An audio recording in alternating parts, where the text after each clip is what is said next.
glad you could join us today. As you know, at How Women Leave, we live by a credo of supporting and lifting women up.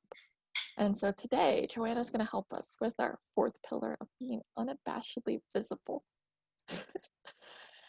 Every decision made about you and your opportunities is made in a room you're not in. Have you left the best impression? What are they saying? Do you know? Today, Joanna's going to help us answer these questions. Known as a potentialist and everyone's fairy godmother, Joanna Bloor brings a mix of logic, humor, practical smarts to help us all navigate our own career adventures and make it work in this ambiguous future. Joanna is a perpetual adventurer, self-described startup junkie, and high power alum Ring 1. And I really hope everyone is ready to step outside their comfort zone today. So I hope you'll put your video on because this is going to be really interactive. And I want to give you a heads up that it's a great idea to volunteer when Joanna asks. I know it's going to be scary, but we need to dig in to get to the really juicy stuff. When I first met Joanna, she said, I was told you are the woman that gets shit done. Do you like that? Do you want to change that? Because I think there's more there. So without further ado, let's dive right in, and I want to welcome Joanna. Thank you, Nicole. Lovely introduction. Also, hi to a couple of familiar faces. Good Lord, Ellen, I'm not even going to think about the last time we spoke. It's wonderful to see you on my screen. We are clearly going to have to catch up. Okay, so Nicole did a little bit of an introduction. Just some expectations here. As she noted, this is not just going to be a talking head session. I am going to have some interactivity for everybody, and we will be looking for volunteers. And just as I know, I see a couple of faces. How many, will those of you who have seen me do my party trick, just kind of wave at the camera with like a thumb up on this is a good thing to do. So yeah, Judy and Ellen has had an epic party trick done on her, which was super fun. So when we get to the point where I'm asking for volunteers, I challenge you to stick your hand up, because so far, everybody after they have volunteered was like, oh, I wish I'd volunteered. So tip again, but we are going to make this interactive because my goal here is not only to help you all start to think about how to talk about the future you, but also give you some guidance on it. So with all of that, let me get started. So as you heard Nicole say, one of the first things I'm known for saying a ton is this idea that every decision made about you and your opportunities is made in a room you are not in. Now, I will absolutely caveat that yes, once a decision is made, you get to make the decision about whether you want to do the thing or not. But ultimately, that's what happens. You know, you think about whether you get a job, whether you get assigned the plum assignment, whether you get a promotion, whether you get to do something out of your job scope. All of those are because somebody else went, you know, Sandra could be really great at X. Or Judy would be really fantastic at this particular thing. Somebody's having a conversation about you in a room that you're not in. And, you know, one of the things I get a lot of questions about, and people say, well, is this what you do? Is they say, you know, is this personal brand work? And I go, well, sure, but here's the first truth bomb I'm going to share with you is you already have a personal brand. People are already, if they know who you are, talking about you in rooms you're not in. And the question then really becomes, is that what you want them to be saying about you? Is the story about who you are and why you are uniquely awesome, because you are, the one that you want to be telling? So take all of that. There's really 3 ideas in this every decision made about you and your opportunities that I want you to start going, am I thinking strategically about this? And I say this because I know I'm also talking to a room full of women who have already accomplished quite a bit professionally in their careers. And so often I don't hear us thinking and talking about this. So 1, You know, what is the room that you want to be in? Have you got real clarity about where is the room that you want them talking about you? So often we are really good with making sure that the people reporting into us know how to talk about us, or people who are in our organizations and sometimes our peers, but not so much in the rooms that we're not in, because we're waiting to be chosen or seen because we're doing great work. We're going to talk about self-promotion in a little bit, but we need to get better about it. So really thinking about what is the room that it needs to happen. And I'm going to use a real example for a second. I was talking with an executive who is the COO at her company, and she has come to a point in her career where it is time for her to look for the next opportunity. And we're actually really great friends. And we were talking about our network and who she could tap into to help her have the conversations, make sure the conversations in rooms she was not in were actually happening. And I said to her quite honestly and frankly, I said, look, I don't think your network is the right marketing team for you anymore. We are not playing at a high enough level for you, and you need to find a new team to amplify you in that room. And so we had a whole conversation about, well, who is in that room? Do they know she exists? And what would the room look like? So she can actually start thinking about, like, who is it she needs to be known to? Because that's the second thing. Do they even know you exist? Having your name on a list, being part of an organization does not necessarily mean you are known. They may go, oh, she's really great at, as Nicole put it, getting shit done, but they might not know who you are. And then last but not least, what are they saying about you in that room? So if they do know you, is what they're saying about you what you want them to actually be saying? I had a really beautiful example of this happen with some of the members of Leading Women in Technology, which is another sister group of the whole Upward family of activities. And one of the participants who was trying her hardest to get from that manager to director level was really curious about what people were saying in that room. And she was an employee of SurveyMonkey at the time and decided, but you know, I'm a part of the SurveyMonkey team. I should create a survey. So she did. And she sent the survey to every single member of the organization, which I thought was incredibly brave and incredibly bold, even to the CEO. And she learned a couple of things in the process. One, she had a really fantastic day because one day she got a lot of answers back about what people were saying about her in rooms she was not in. And she made the questions so they were not really that difficult to answer. Two, the CEO of SurveyMonkey knew of her, but didn't know who she was. And this first interaction of making this really bold move certainly got her profile on his radar, which I thought was a really bold move, and started a relationship which then accelerated her promotional path. And then three, and I thought this was the most insightful part of the process, is when she and I talked about it afterwards, she said, you know, there were a lot of words that we used to describe me that made me feel great, but were not who I needed to be in the future and who was the future version of me.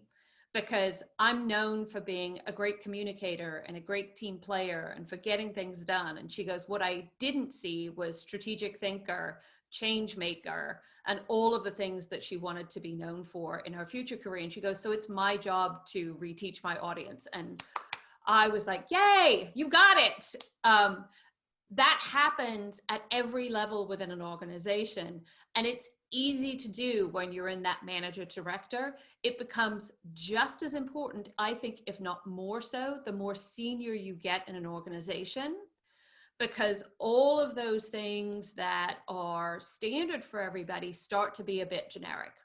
I imagine if I asked you all to share your resumes with each other or even your board bios with each other, if we did a little AI analytics against the words in there, my guess is we would have a lot of words that would say the same thing, like strategic and, you know, great team player and great developer and all of those sorts of things. And I say here, and at an executive level position, those are table stakes.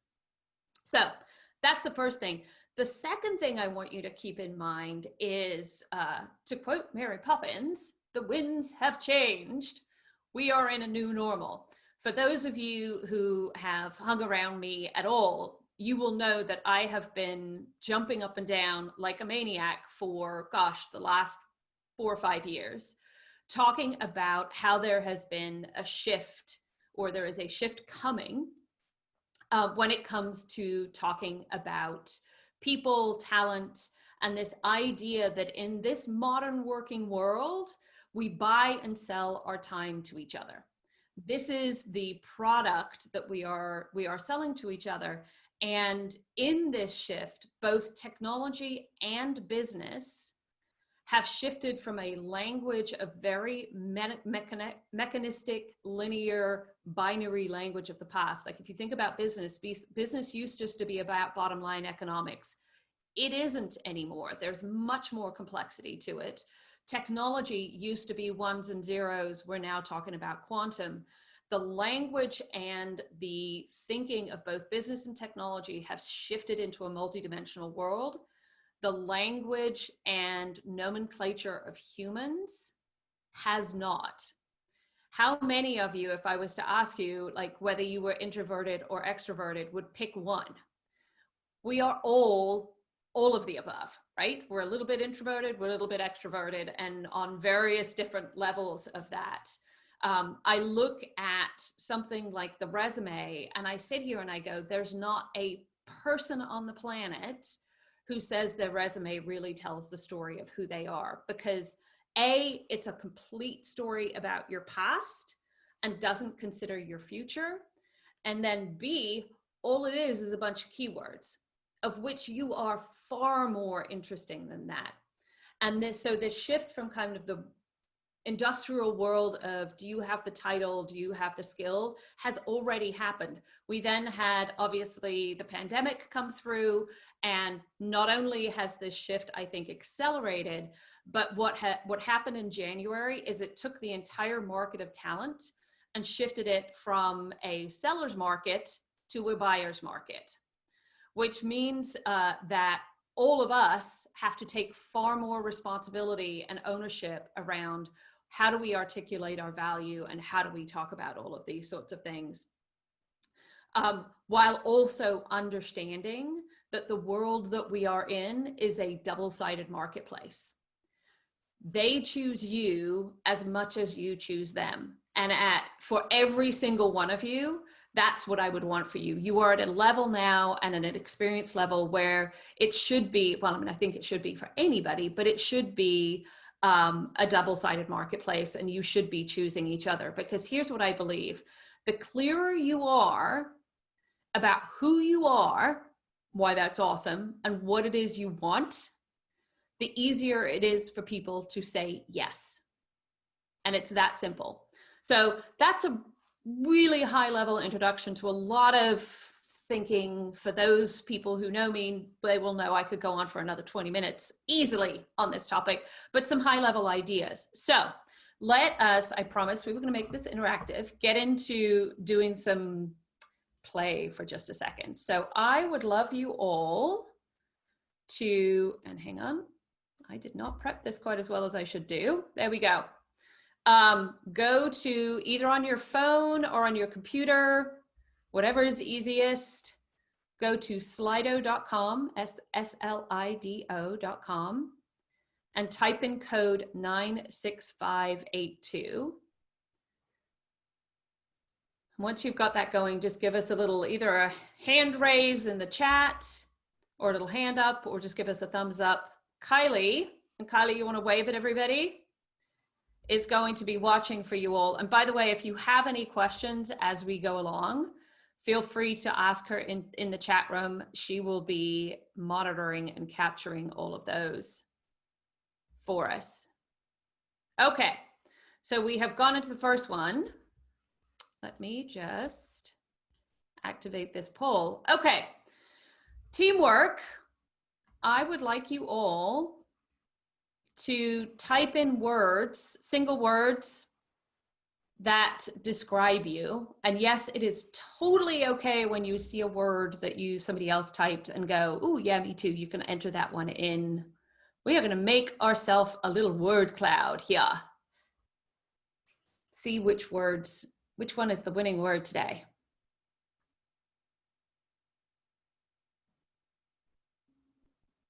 Got lots of leadership and leadership, strategic. I was hoping that one would come up.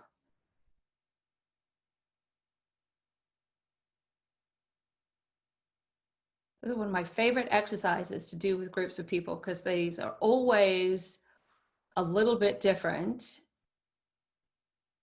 Love that somebody wrote rock star. Fantastic. I love a little bit of confidence.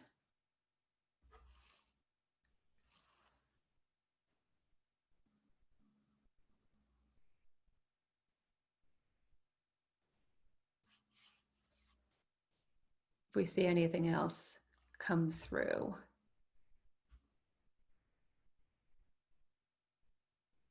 All right, I think we have a pretty clear winner on the word game for today. Trying to see if there's anything. Well, I'm very happy that badass is on there. Else on there. Okay, so it looks like strategic is the big winner on this list. I am not entirely surprised considering this group of people. So here is my question for all of you. For your role, and here I'm going to bring you all back on the screen so I can see you. For your role and what you do in the world, would you get the job if you were not a strategic thinker? And if you weren't thinking strategically, would you be fired from your job probably? Yeah. So I would hope the answer to those are, yeah, I probably would get fired. Here's the deal, folks. Like, you are all known as strategic thinkers. I consider strategic, creative, good team leader, all of those things as what I call table stakes skills, especially at your level. These are the things that if I was hiring you to join my team, I would expect you to not only be really great at, but have had tons of experience doing already. Plus, here's the other thing to remember. I want you to think about the last person that you met when you were like, oh my God, they were awesome, totally cool person. I want to meet them and have another conversation with you. The other thing they were was unique and memorable. And here's the thing, let's just pretend for a second there are, nearly 20 people on this call. If we all went, and I'm just going to use the interview process as a construct, just because it's easy. But if we were all meeting a new team of leaders to potentially, I don't know, interview for a board role, and we went in there and we said, look, the thing I want them to remember is that I am strategic. How does that set any of you apart? And this is such a common challenge that I see for everybody. I was talking to an amazing woman the other day who was going for chief product officer roles for different companies. And we had a conversation about, the conversations being had in rooms she was not in and what people were saying about her. And she was brilliant. We had a whole conversation about how she was answering the questions about how to drive product strategy and how to think about product. And her answers, quite frankly, were perfect because she was clearly very good at what she did. And her experience was also amazing. She was showing everything. And yet, when she was going through the interview process, when it would come down to one or two people, she'd always make it to kind of the final three, but never actually get the opportunity. And my question to her was, well, do you think you're leaving them with something memorable? Do they really know who you are? Now, I will also caveat that most of the people interviewing her were 30 to 35-year-old tech bros, and she was not a 30 to 35-year-old tech bro, of which I will throw out this one comment that it is easier, infinitely easier, for somebody to see your potential when they look like you and sound like you. Yep. And when they don't, True. unfortunately, you have to make the bridge happen. Unfair, 100%. Reality, also true. And so I said, look, our job is twofold. Is one, we need to be able to see these people see your potential, because that is the thing that they are trying to discern when they are interviewing you, and that you'll be a good cultural fit and that you're brilliant and all these other stuff. And so in my conversation with her, we identified that not only is she brilliant at creating products for tech companies, but she also teaches people how to hand glide for a living. Well, really more for fun. And I was like, wait up, hold the phone. You teach people how to jump off mountains with like a handkerchief and a coat hanger and not much else. And she said, yes, I totally do. And I was like, that is so fantastic. There's absolutely no way I would do that. I'm totally impressed. I was like, you completely sound like a badass. And she goes, well, you know, it's something I do on the side. And I was like, do you ever talk about this part of who you are when you're in the interview process? And she said, well, no, because it would be weird talking about hang gliding. I don't know how I would do that. And I said, well, there's an easy way. I said, because when you are building products, don't you have to be able to balance design, engineering, taking smart risks, bringing other people along? And like, we kept on going through all of what are the table stakes requirements for a CPO, and saw that they all existed in how do you teach somebody how to jump off a mountain with basically a handkerchief attached to them. And I said, so next time you go in for an interview, couldn't you, when they start to ask you questions, say, hey, you know, this is a little different, but I'd love to talk to you about how I approach product development within the constructs of hand gliding, because the other reality is I teach people how to hand glide on my off time, and it's a big part of who I am and how I approach problem solving. And then use the construct to answer all the questions. And I said, so that at the end of it, you are not only known as brilliant, but you are known as hand gliding lady. And she was like, well, I could totally do that. Took a little bit of practicing, I will say that. And of course, she got the next gig because not only did she tell a different story, but not surprising from 30 to 35-year-old tech bros were all like, fuck, that's awesome. Hand gliding, I'm in. And it showed her creativity, her risk-taking, her youth, all of the goodies that they couldn't see because they didn't look like her and sound like her. It's one of I think the most important things that you can do. And it's coming into saying, okay, how do I shift the table stakes language to language that is unique to me? And here's what I know is true. Every single one of you not only has a couple of words that are unique to you, but also have a unique way of thinking. And this is the thread that I am slowly pulling for all of you guys, is the thing that people are buying from you when you are either part of their team, leading a team, recruiting, going for a job, whatever, is as much about how you think as what you do. We have, so go back to that whole mechanistic linear thing that I was talking about in the past. We have been brainwashed to believe that our ability to get shit done is where our value lands.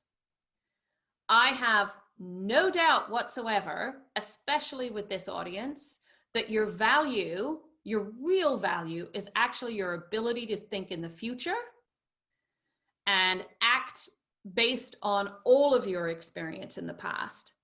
And so the thing that I challenge everybody to talk about is, how do you teach other people how you think as much as what you do? And when you look at the, again, nomenclature and language and all of that sort of stuff of talent and how we market ourselves to people, we don't talk about how we think. And it is the most valuable part of who you are. And quite honestly, it's the thing you buy. And I challenge any one of you, if you think about the last time you are recruiting, hiring, what have you, my guess is on paper, the resumes kind of look the same.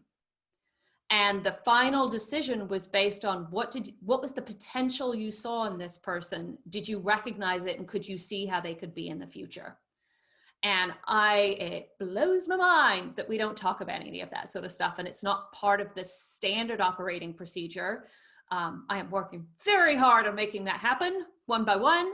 But I sit here and I go, how do you yourself say, well, okay, the whole system is not serving me. I need to do a whole new thing. So step one in your journey to take agency of this is actually to identify, what are you known for today?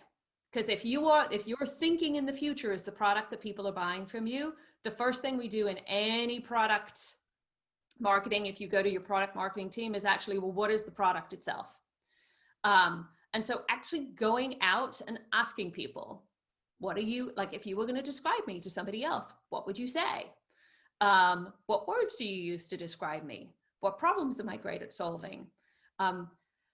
What is my personal brand? Like, go out and do market research on yourself.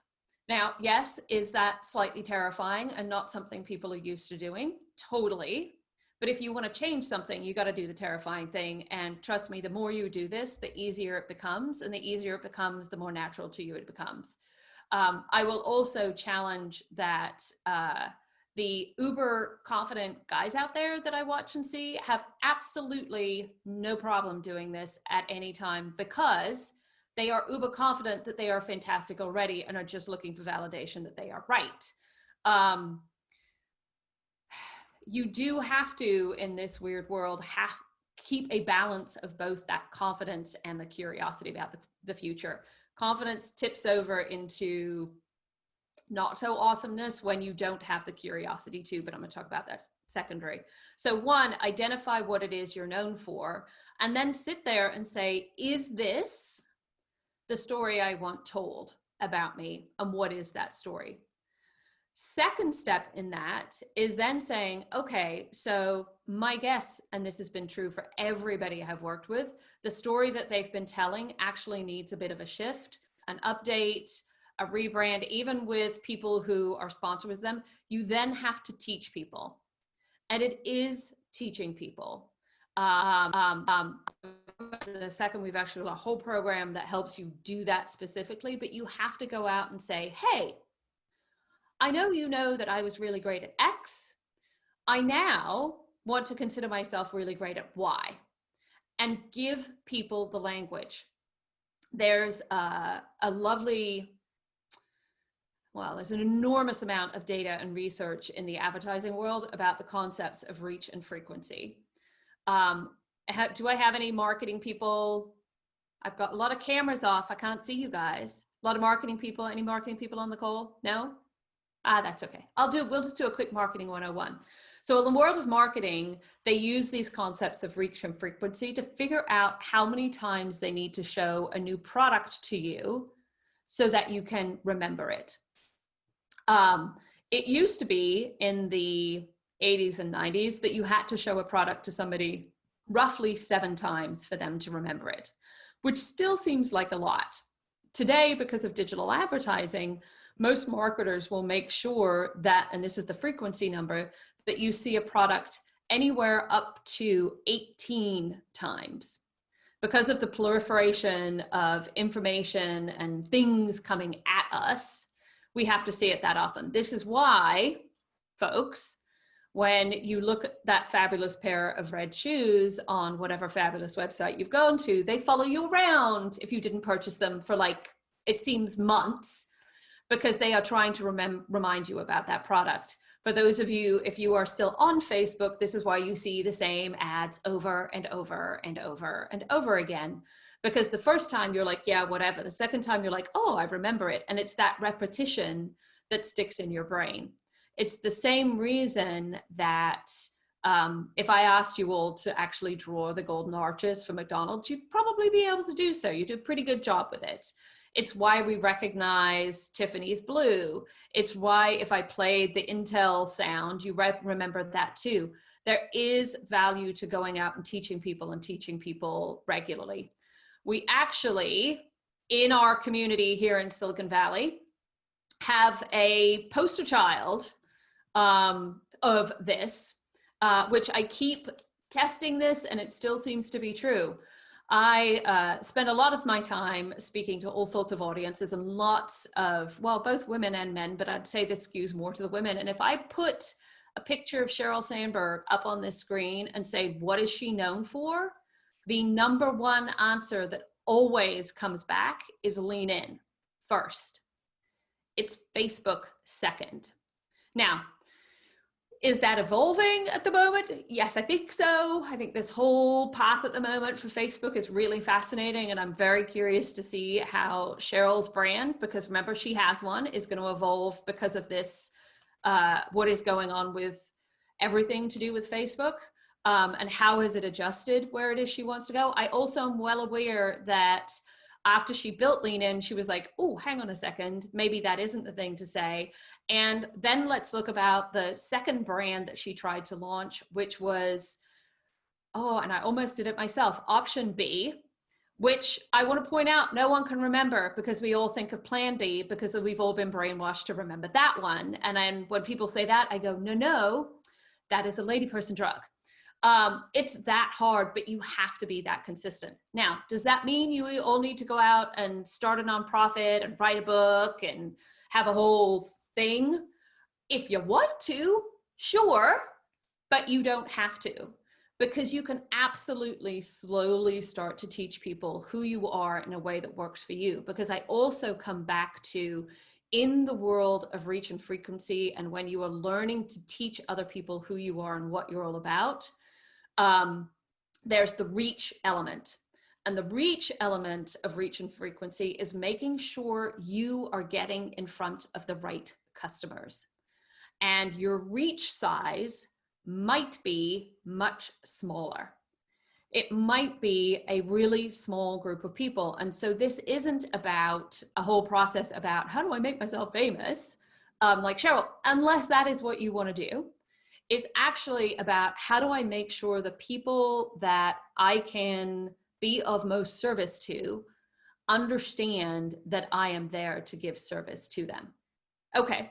And then we're going to talk into Amplify. I'm going to jump around a bit. Okay.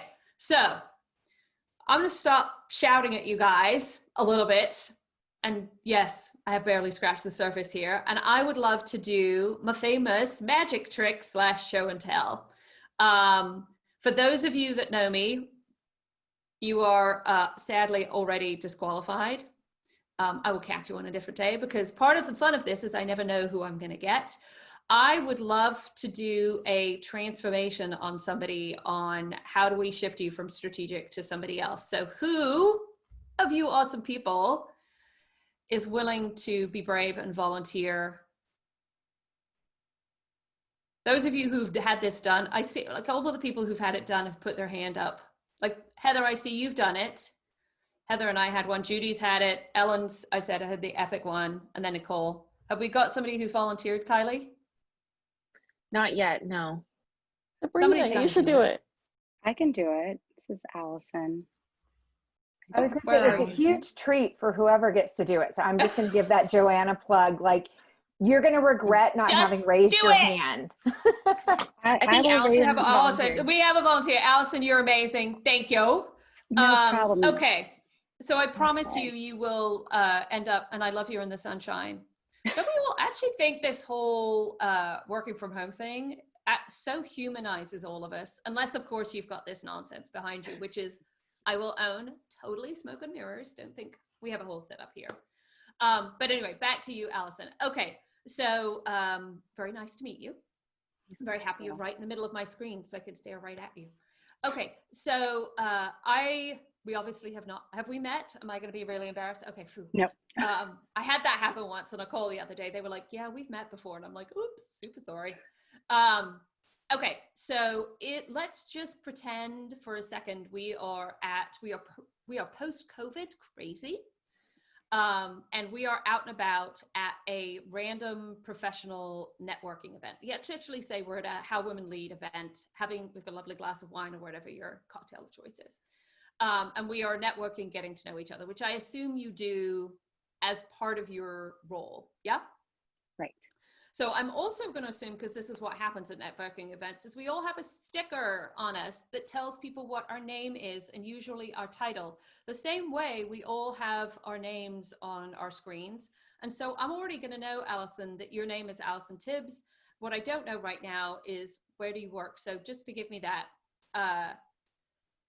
where do you work? Just to give me the base information. I'm a coach, so I work for myself. Oh, excellent. Yeah. Do you have a company name, or is it Alison Tibbs Inc.? Pretty much, yes. Okay. I love that. Okay. So we have just met and I go, "Ooh, Alison, it's absolutely delightful to meet you. What do you do?" That being the standard question we all ask everybody. So what do you do? What does your company do? All of that sort of stuff. So how do you today answer the question, what do you do? Normal, benchmarking, how do you say it? Sure. I help women to overcome challenges around their well-being, their health, and their overall, their well-being and health. Okay. All right. I said I was going to give you not a hard time or judge you or anything, but I am going to make the audience do that real quick because I think it's really good to benchmark everything. So we are going to go back into Slido for just a second. And I would like you all to help Alison out. And based on what she just said, if you were all, we are now all at the cocktail party with her. How excited are you to learn more about who she is and what she is doing? Do remember these are anonymous, so we are doing Alison a favor, giving her for reals feedback about who she is. We are getting some votes in. I've got to hide my screen stuff so I can see the score. We get any more votes in? Oop, we've got a couple of people who are excited. And we'll stop at a 6.0. Alison, how do you feel about that? Sounds about right. Based Sounds on about right. how I shared it and my level of confidence. Well, my goal now is to help you get a slightly higher score. Cool. And for all of you listening, I'm going to unpack it a little bit as I go along so you can see the formula and hear the process. What I know about what I am weirdly and uniquely good at is I can talk to anybody for about 5 minutes and I can't not hear why they are uniquely awesome and their potential and then put it into words. It's literally my favorite thing to do on the planet, and I do it all day. So when somebody asks me what I do and I don't really want to go further, I just tell people I help people talk about, I get to tell people, I can't even say it. I get to tell people why they're awesome for a living, of which everyone's all like, wait, what? And that starts the whole conversation. So here's what I would like to do is I would like to ask you a couple of questions about why you are fantastic at helping women overcome well-being and health issues. So I want you to brag for just a second, like channel the most confident Alison ever and explain to us why you are awesome. Why are you really good at what you do? Because most women don't know what they should be doing when it comes to taking care of themselves. They are victim to or restrictive diets, shakes, pills, weird, wacky workouts, like all the things. They're sick and tired of being sick and tired. They've normalized how they are feeling, when they don't feel their best, they don't feel well, they just normalize it and they make it that's just who they are, and they kind of settle there. And I think lastly, what I notice a lot with women is that they want more and they want something different, but this idea of prioritizing their self and investing in their own self-care, all these gets pushed to the back burner. And so I know that because that was my life, and I really work with women in a way to meet them where they are, let them know that they're not alone on the journey, and then break it down so it's super simple to where they know what to eat, how to eat, what their workout should look like, and all that in between. All right, so I'm going to stop you. and give you an F for that answer, although it was a fabulous answer, because you told me what you do and you started feature dumping on your solutions and what is the problem for your clients, rather than actually answering the question, which was, I want you to brag about why you are really good at what you do. Why are you awesome? What sets you, like, why are you uniquely awesome? You gave us a tiny taste of it, but why are you, Allison, awesome? Because I get it. I get the journey. So I'm a human being, and I have very similar struggles, and I think that's, you know, I'm not going to tell you to only eat kale. Like, why would we only just eat kale when there's so much amazing, beautiful food to eat in the world? And Stop talking about the answers. Keep talking about you. So I'm going to keep reeling it in. This, and I'm going to hold you. I want you to think for just a second. I want you to think for just a second on what your answers are. And I'm now going to share with the rest of the group to give you a minute. Because yeah, it's this uncomfortable and this hard, because we have all been taught as women across our entire lives that it is unfeminine to brag. We have been really taught that being perfect, getting the A, making everything kind of magically happen without it looking completely effortless is where we've been rewarded over time. We are not rewarded as much on a regular basis for putting ourselves out there. And it's really something I think that starts at a very young age. And one of the data points that's about to horrify you all for just a second is that by the time your average guy, straight guy, is 30, he has 500% more experience asking for what he wants than a woman.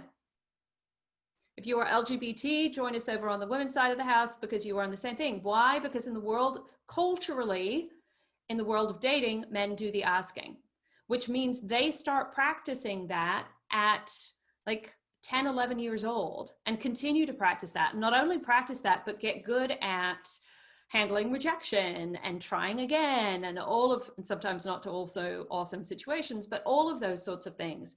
And so when I sit here and I go, we need to get better at talking about ourselves in a confident way, I also am very empathetic to remember that this is a skill that we have not actually built a muscle up over time. And FYI, here's the other thing I believe.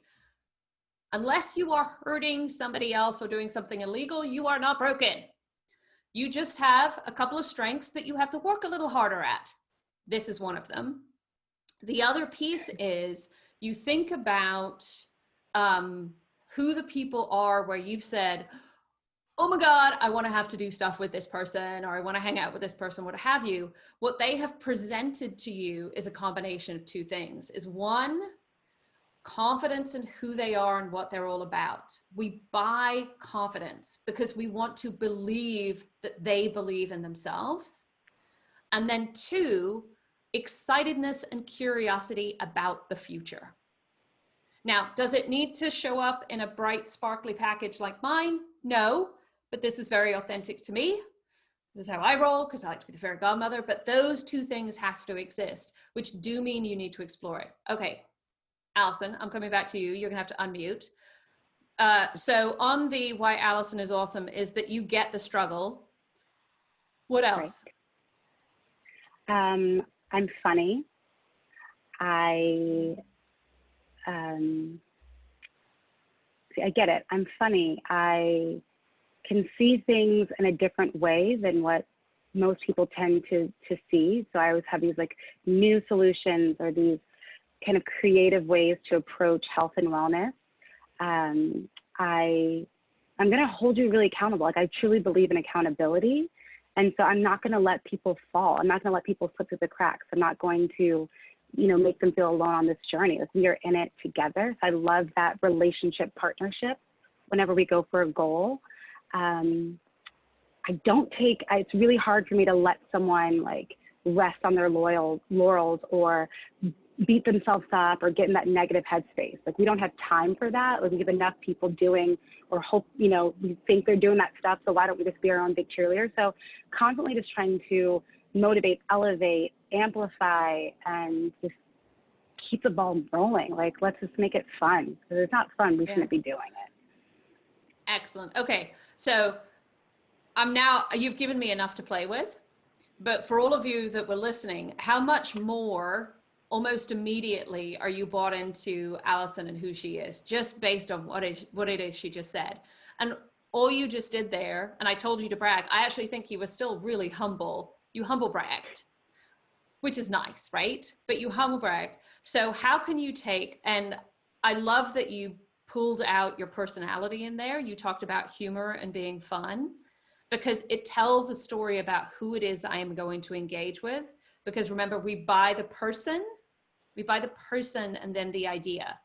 And I know I'm talking to a lot of people who have walked the Sandhill Road or play on the Sandhill Road thing. There's not a VC out there that doesn't say they buy the person and the team before they buy the idea. There was actually a tweet today where one VC said, I would take a mediocre idea with a brilliant team lead versus the other way around.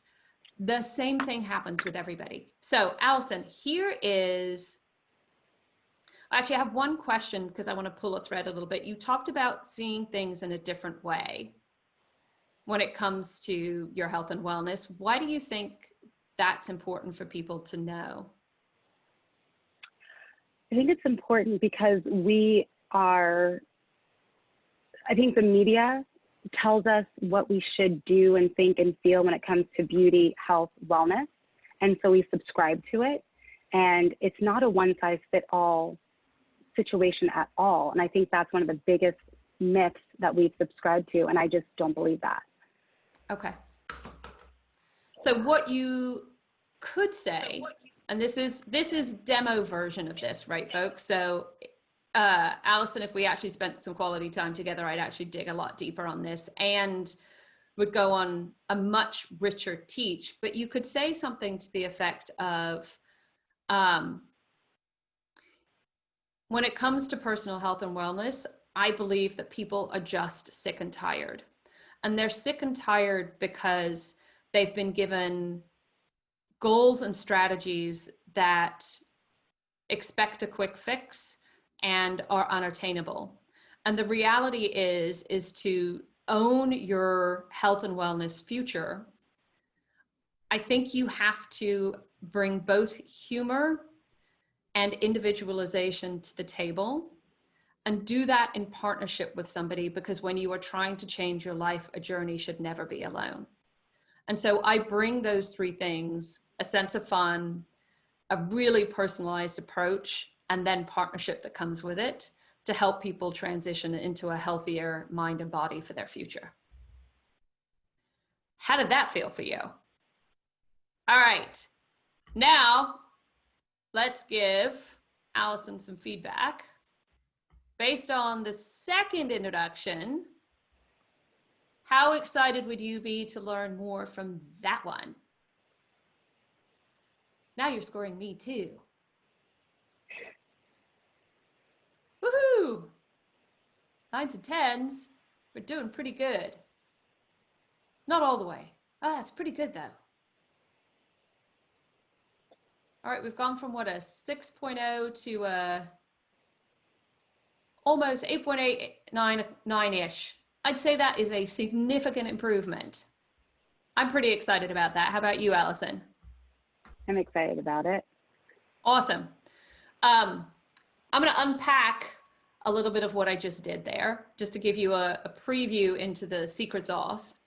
Is instead of product vomiting basically on somebody, I did what every salesperson, marketing person on the planet does, is I articulated a problem that needed to be solved for potentially my audience.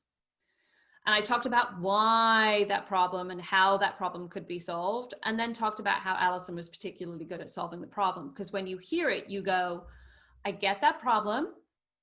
I want that solution. I want you. Because that's the process we go through.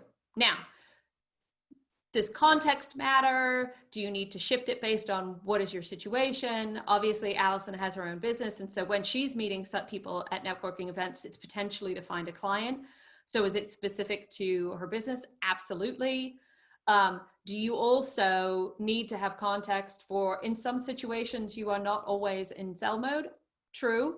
I went to my 30th high school reunion a couple of years ago, and I did not use my formula to introduce myself because I wasn't looking to continue to engage. So really thinking about, is there an opportunity for me to adjust a conversation?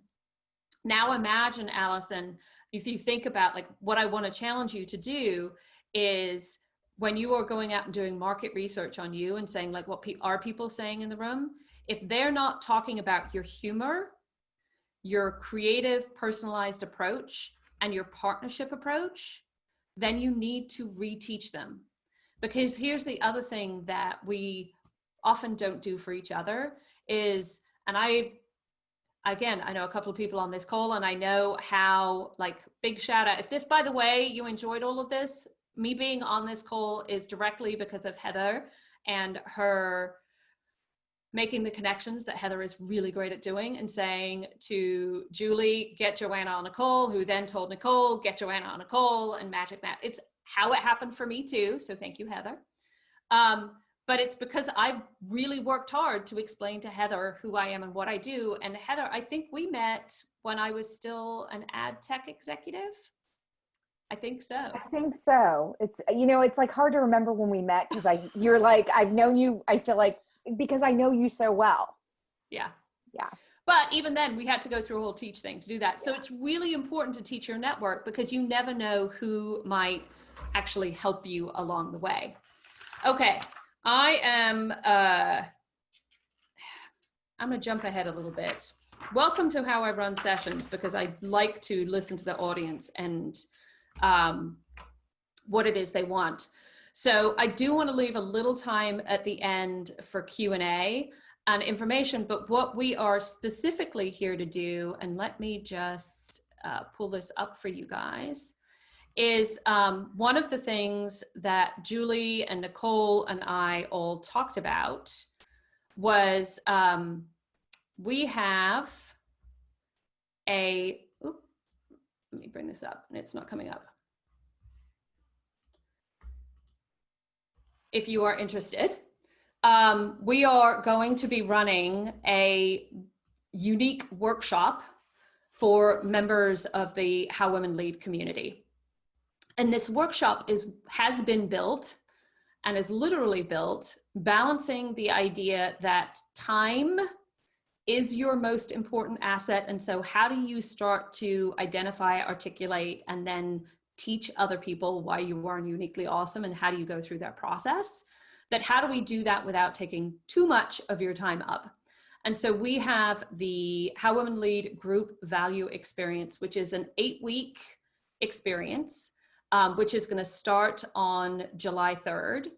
And anybody who signs up for the experience will go through the 4-challenge approach that we have to help you identify, articulate, and amplify your value. And each one of those you do both as an individual, so it's personalized to you and your goals, but then as a group.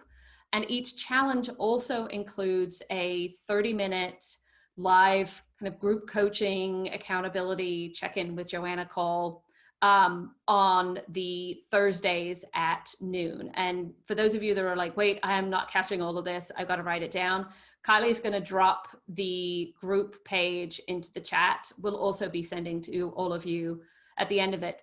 But ultimately, the 8-week program should take no more than about 30 minutes of your time each week, max. We'll actually handhold you through the whole process. And after challenge 3, it's my job, because you will have given me enough information by then, that I'll actually craft each of your own unique value language. We'll do actually a better job of what I just did for Allison, but language that helps you teach how to share it with your audience. And then we're also going to give you instructions on how to do that with everybody. The program is $300 a person. You have until July 16th to sign up if you're interested. And again, we're going to send you the link to everything about the program and how it works. And our goal collectively with How Women Lead is that those people going through the program will also get to learn each other's value language, because this is the other thing that I think gets very exciting when especially awesome lady people come together, is the ability to amplify each other at the end of the day and really help each other go to our next level and really improve how we're actually talking about each other. So again, there should be a link in chat about the program. It's co-branded with the How Women Lead organization. And I think Nicole's gonna join us on the adventure, which will be exciting. But it is 8 weeks with 30 minutes of work and 30 minutes of the live session every Thursday at noon. So again, check out the details if you're interested. We'll have more information there. We also have a number, if you're not already following, of opportunities to hang out and learn more things. We have a live show we do every Friday at noon, where I think this week, which is already sold out, we're talking about the Cinderella construct and how to apply potentialism into your organization. Lots of tools and information on navigating this new working world, but we also publish a ton of information. Really, what I challenge you all to do on your own personal adventures is really start to think about, like, what is the thing that you not want to be known for carved on the headstone, but need to be known for in this next phase of the world that we are all working through, because it is a new normal and it is completely different. And then at the very least, start telling your network who that person is. Because again, the clearer you are about who you are and what you're all about, the easier it is for people to understand how they can engage with you and how they can let you do the work that is amazingly and uniquely you. So I look forward to hearing all about it. So I'm going to stop talking and stop sharing and give the last couple of minutes in case anybody has any questions. I said a lot in a really short period of time. Go. Sorry. We have not necessarily a question, but I think you would address this well. Norma made a comment early on saying that her ongoing challenge is that she's interested in many things, but when it comes to her uniqueness, she doesn't want to narrow it down to a few words. Yes, really great question, Norma. This is the beautiful thing about women, is we are all Renaissance people as well. Like, you know, just in parenthood and sisterhood and workhood, you could probably go on for at least an hour and a half on almost everybody. The thing about what I always recommend, and you'll notice I did that a little bit with Allison, is I always sit here and go, at least narrow it down to 3. And 3 that intersect. I'm a big fan of creating a Venn diagram of you. For those of you that go through the experience with me, you'll find that we actually will create some graphics for you, because picture tells 1,000 words. And it's really much easier to tell a story when you have a picture that goes along with it. But how do you create that Venn diagram that shows your unique overlap?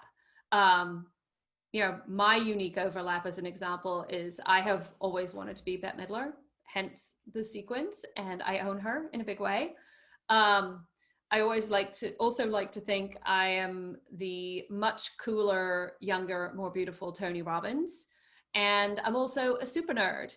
And so when I think about how I talk about who I am and what I do, I actually talk about the Venn diagram of the intersection of those 3 people at the same time, because it is what makes me uniquely me.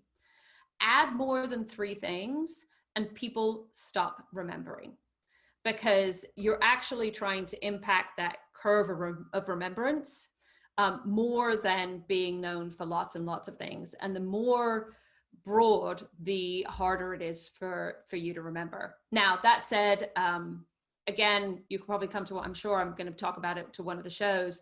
I do understand as an executive that when somebody says to you, oh, what is it you want to do? Your general answer is, it depends.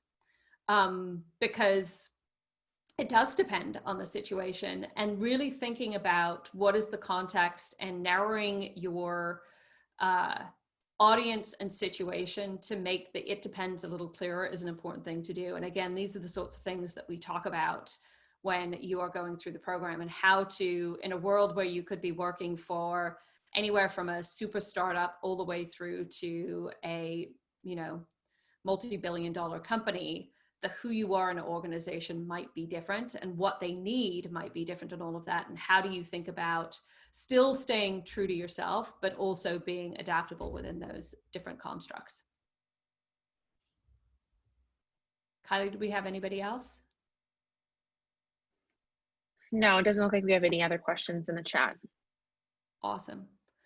Well, ladies, I hope this was worth your time and engaging information for you. I hope that you all, whether you participate in the program or no, go find out why you are uniquely awesome. And for those of you that would love to come on the value adventure with me, I promise you it will be even crazier than this and a lot of fun. And my hope is that you will all make some really great friends in the process and learn how to articulate your awesome. But you can follow me on LinkedIn, on Twitter. It's just Google Joanna Bloor. You'll notice I'm a little crazy about owning everything.